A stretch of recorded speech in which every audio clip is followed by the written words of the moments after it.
What's up, YouTube? This is Mathos97, and welcome back to my SmackDown vs. Raw 2007 General Manager mode. And I think I've got a bit of bad news. Unfortunately, if I look at JBL's morale status, he really wants that title shot. And I'm not quite sure how much longer I'm going to be able to drag this out, him not getting it. Of course, he's probably going to have to get a shot at Vengeance, but to give him a shot at any championship, it would have to be the Intercontinental title. Ray, I've already got him set to be in the tag team match. I mean, I could potentially replace Nitro's partner. I don't exactly know who it would be. Like, maybe I could throw Benjamin in there anyway, but then Matt Hardy's not really doing anything. Plus, I don't know if that would screw up the match somehow, having him as the manager when, like, he's not in contention, because here's the thing, he's not on the Power 15, so Matt Hardy is not going to be able to get that shot at the title, but he wants one, so we're in a bit of a pickle there. I'm trying to give him a win this week, see if that might, you know, potentially help him out. I think I'm going to have to let that Mysterio-JBL rivalry go, just because, well, here's the thing, I also need to give JBL a win, because he's on a 2-match losing streak, and I don't really want his popularity to drop again from a loss, unless I could just come up with a different way to book this week, which is possible. It doesn't have to be this, I guess. But I don't really know how I'd be able to give JBL his shot, because I wanted him to be a manager to try to boost the rating for this match. But he also needs a title shot, and I feel like if I don't give him one at Vengeance, he might jump ship. Or do I just flip that coin? Because then I could potentially drag it out to next week, have him get a title shot in Baton Rouge. I guess have him face Kennedy or something, even though they're in an alliance. Maybe it's just a friendly competition there, we could say. Yeah, it's a bit of a dicey, a tricky situation we've got here. But I'm sure I'll come up with something. So maybe for this week, I will try to hold on to that rivalry. I guess I'll just I'll just make JBL the manager in this matchup. And, you know, it's possible that the rivalry could go south and we don't even get the thing at Vengeance. And if that happens, well then JBL can have his IC title shot at Vengeance and Mysterio can just help out Nitro. We'll see how it goes. I'm hoping that we can hold out till Vengeance and just make him a manager. But we'll see how things play out. Otherwise, we've got this handicap matchup because, like I said, Matt Hardy needs a victory. Majorly needs a victory in that regard. What I think we'll do, because we haven't had one in a while, and I'm thinking that at Vengeance we're going to have a Fatal 4-Way for the women's title. So this week, let's do a Tornado Tag. And we will have Lita team with Melina to take on Trish Stratus and Mickie James. Or maybe I should try to mix this up a little bit. Maybe, here's what we'll do. Rather than that, we're not going to make it a Tornado Tag. It's going to be a regular tag. We're going to make these rivals team up. We're going to make them join forces and see if they can work together, which alliance will outlast the other. I think that'll make it at least a bit more interesting than having the same people face each other over and over. John Cena's tired of losing, so we have to get him a victory. The question is, who should it be against? I guess we could have... Well, we did Cena versus Guerrero. We could do Michaels versus The Undertaker. Maybe we'll do that.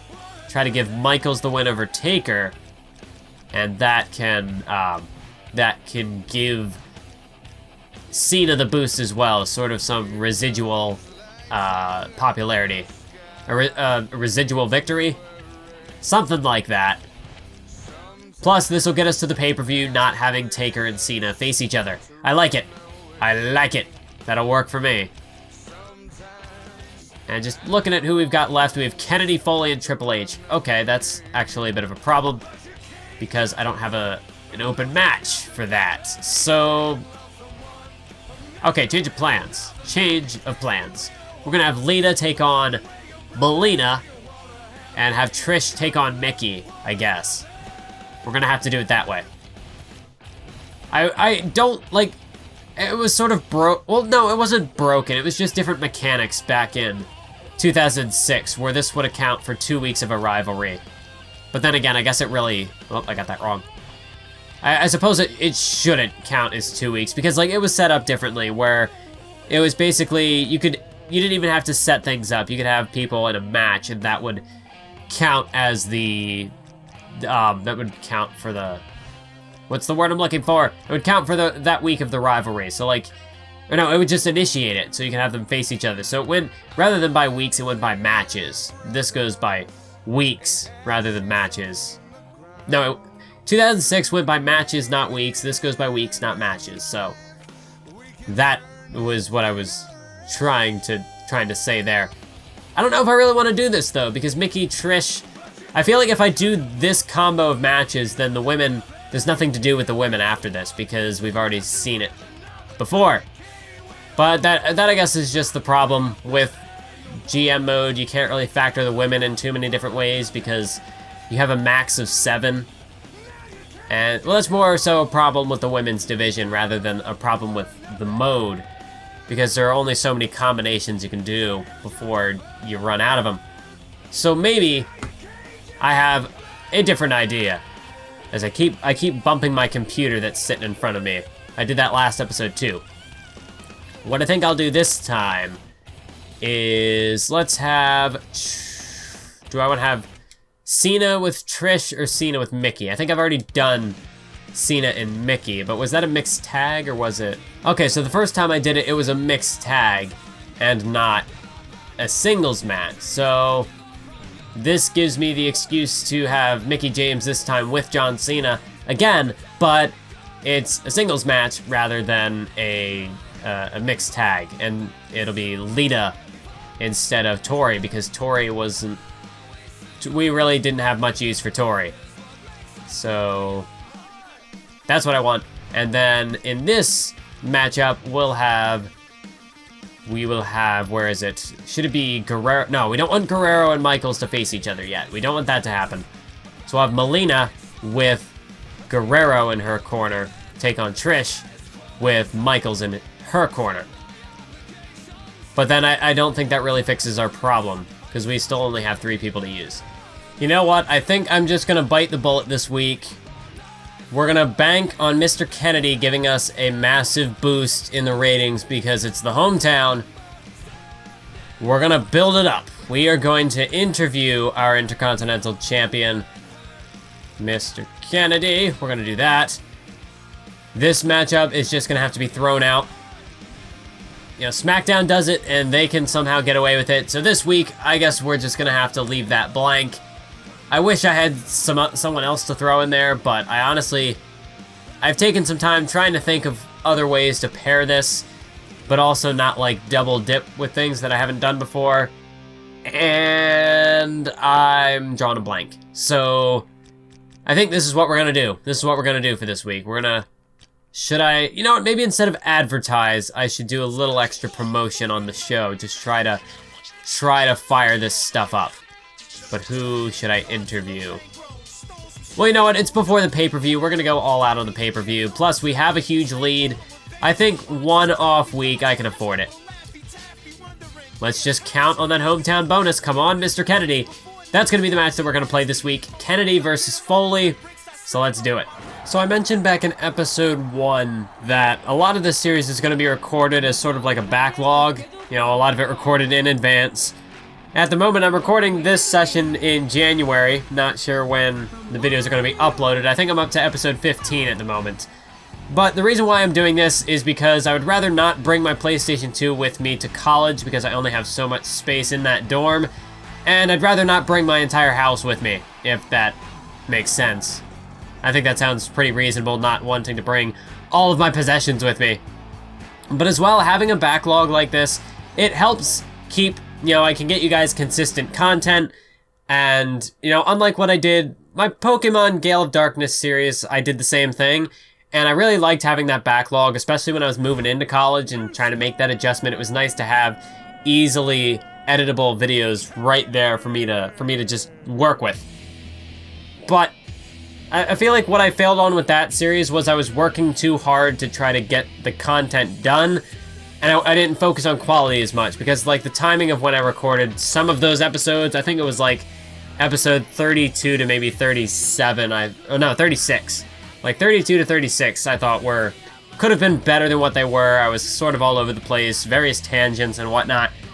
But with this series, I have more time where I'm able to record commentary when I'm like more awake and I'm not doing it at like 1 a.m., which was rare. I usually don't do that. But no, this is more of like my regular, you know, when I would normally do commentary, more like the middle of the day when I'm awake and I'm alive, I'm vibrant, I can say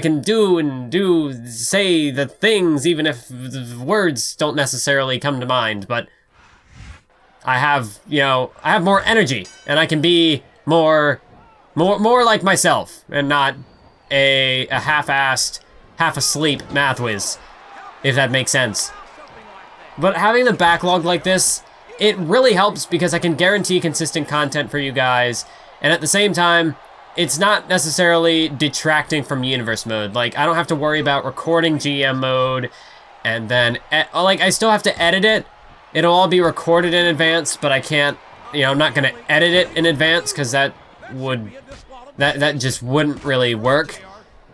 Because they'd all just be sitting there, and I'd have to dedicate all that time. It's one thing to dedicate a bunch of time to recording something, but then to editing it, which usually, like, for a 20-minute video, there's usually, in the case of GM mode, when I can just do live commentary, that's at least another 20 minutes of editing to, like, I could just throw the commentary over top of it, assume that it's in sync, and just let it go from there.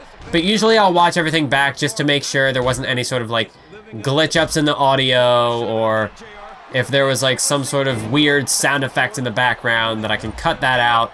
So, and plus, like, if I made any mistakes, or if I said, like, hey, I'm gonna put a card here in the video, or I'm gonna link to something, usually if I listen back to my own commentary, I'm less likely to miss that.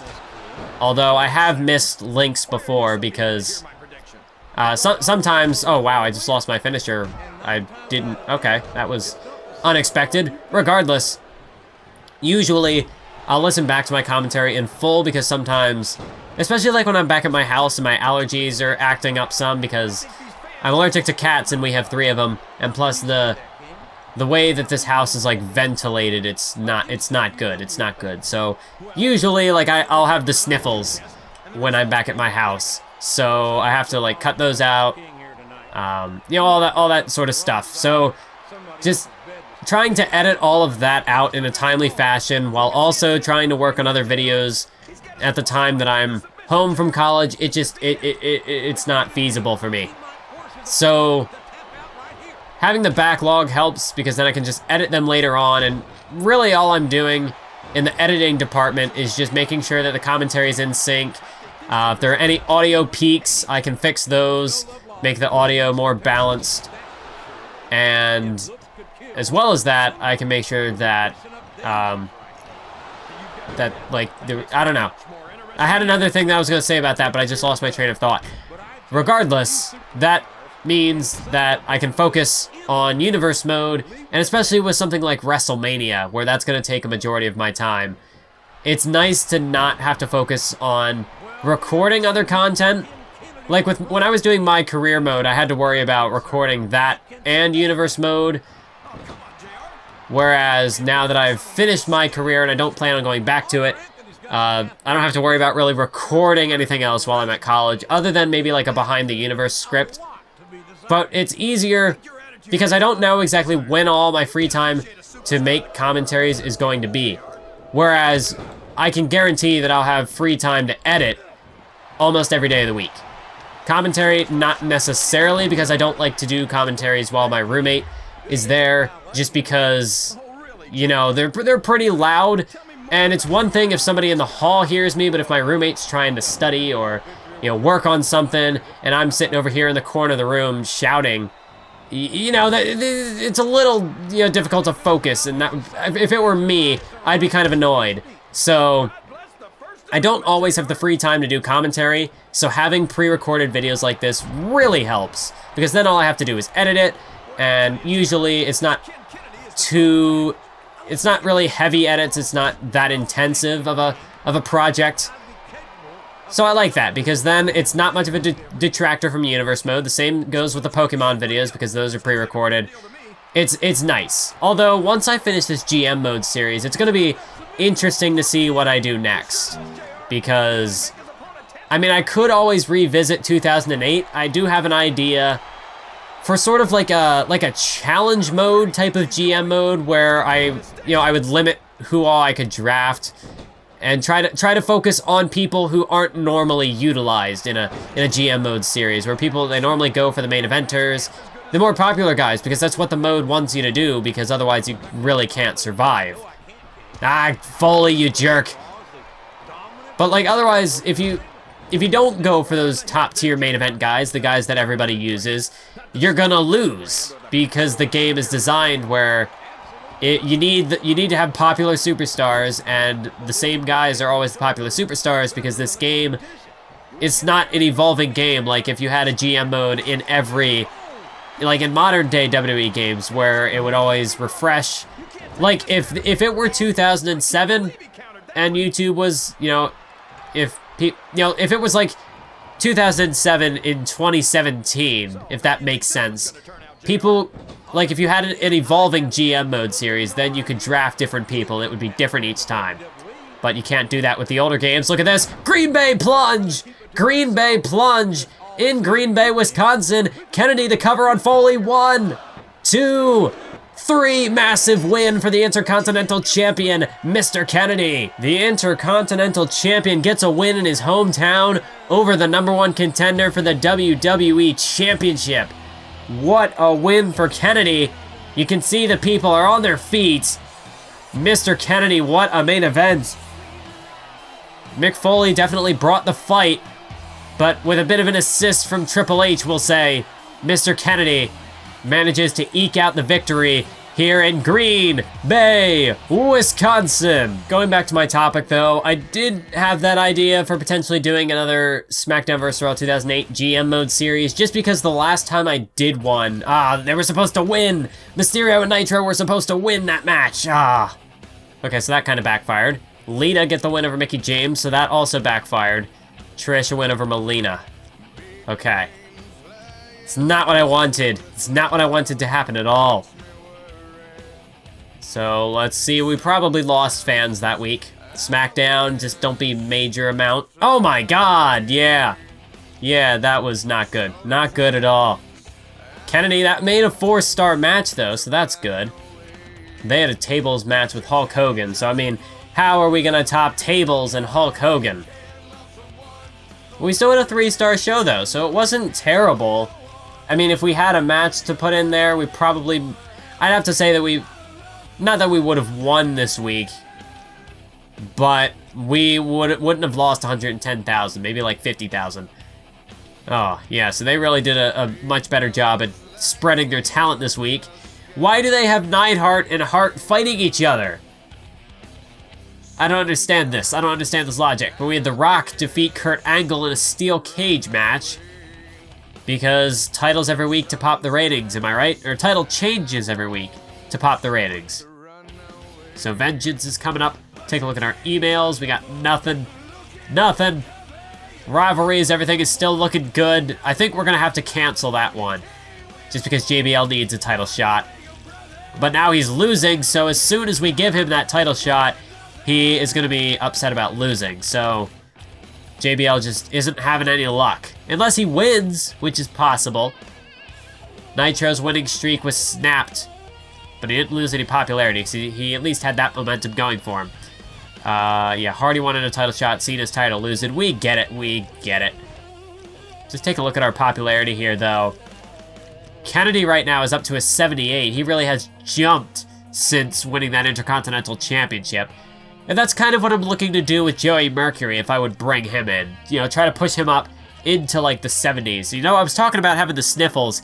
You can hear it in my nose right now. I'm trying to like hide it. But now it's starting to clear up now that I bring attention to it. But yeah, that's just my life. But yes, rivalry-wise, I think everything else is good. I think everything else will be fine. going into the pay-per-view, except this, unless Matt Hardy somehow made it onto the Power 15, which I don't see happening. Honestly, if Matt Hardy were to jump ship because he's not getting his title shot, because I cannot give him a title shot, that would suck. That would really, really suck. Because that's not fair. The game will not let me give him a title shot. So let's see, is he on the rankings? No, he's not. Even though Mickie James lost, he just couldn't make it. So this could be a potential problem. Maybe. But I guess we're going to have to see how it goes. We still have a huge lead over SmackDown, despite them winning this week, so that's not really a problem. I think we're going to call it a day for this episode. Vengeance is coming up. I'll have to figure out what to do with this whole Matt Hardy fiasco. So until next time, keep on YouTubing.